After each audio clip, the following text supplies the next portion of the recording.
Howrah কর্পোরেশনে vote হবে এবছরই, এমনটাই কিন্তু ঘোষণা করা হলো। 13 বছর পর হাওড়ার পুরো ভোট ঘোষণা। প্রশাসনিক বৈঠকের পর ঘোষণা মুখ্যমন্ত্রীর, সরকার বদলতেই দুর্দিন কাটবে হাওড়ার আশায় বুক বাঁধা শুরু করলেন হাওড়ার পুরবাসী।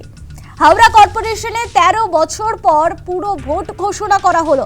প্রশাসনিক বৈঠক ছিল আজ হাওড়ায়, আপনারা জানেন, এবং সেই বৈঠকের পরই এমন ঘোষণা করলেন নতুন বিজেপি মুখ্যমন্ত্রী শুভেন্দু অধিকারী। তিনি বললেন, হাওড়া শহরের প্রাথমিক চাহিদা পূরণ করা হবে, হাওড়া পুরসভার দুর্নীতি নিয়ে তদন্ত হবে। 13 বছর পর এবার হবে হাওড়ার পুরসভা ভোট। এবছরই হাওড়া পুর নিগমে নির্বাচন করা হবে। ওয়ার্ড ডিলিমিটেশনের পর হাওড়া পুরসভার, হাওড়া পুর কর্পোরেশনে এবার ভোট হবে, এবছরই ভোট হবে, এমনই ঘোষণা করা হলো। 13 বছর পর হাওড়ার পুরো ভোট ঘোষণা। প্রশাসনিক বৈঠকের পরই ঘোষণা মুখ্যমন্ত্রী শুভেন্দু অধিকারীর। সরকার বদল হতেই কি দুর্দিন কাটবে এবার হাওড়ার?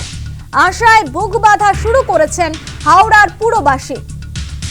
আজ প্রশাসনিক বৈঠক ছিল হাওড়া, এবং প্রশাসনিক বৈঠকের পরেই এই ঘোষণা করা হয়েছে মুখ্যমন্ত্রী শুভেন্দু অধিকারী। তিনি বললেন, হাওড়া শহরের প্রাথমিক চাহিদা পূরণ করা হবে, হাওড়া পুরসভার দুর্নীতি নিয়ে তদন্ত হবে। 13 বছর পর এবার হবে হাওড়া পুরসভার ভোট।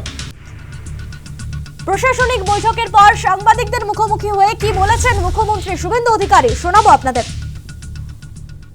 হাওড়াকে আরো বিকশিত নগরী তৈরি করা এবং ডিলিমিটেশন, ওয়ার্ড ডিলিমিটেশনের কাজ কমপ্লিট করে যত দ্রুত সম্ভব এই বছরের মধ্যে নির্বাচিত কর্পোরেশন বা পৌরসভার হাতে দায়িত্বভার হস্তান্তর করার প্রক্রিয়া শুরু করার জন্য আমরা আজকের মিটিংয়ে সিদ্ধান্ত নিয়েছি।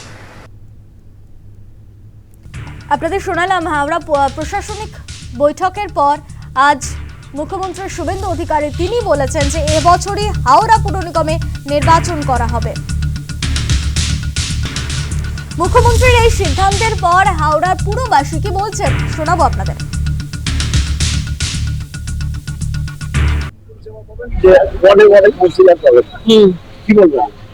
খুবই ভালো হবে। এতদিন তো কোনো পরিষেবা সেরকম পাইনি আমরা।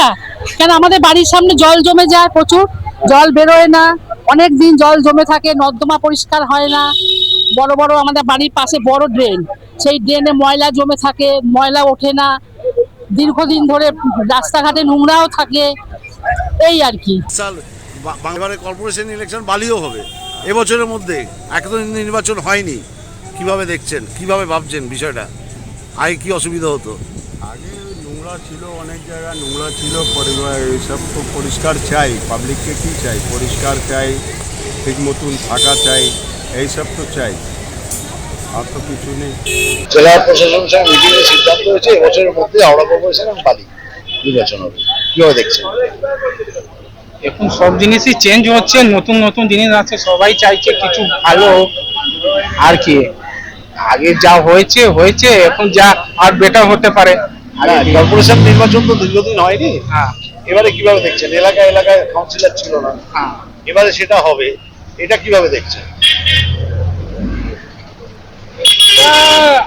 হচ্ছিল না, হচ্ছে তো কিছু ভালো জন্যই হচ্ছে। এলাকাগুলো তো যেরকম আছে, বালি লিলুয়া আগে দিয়ে ডেভেলপ নেই, ওখানে যা এলাকা জল পাস হওয়া জায়গা নেই।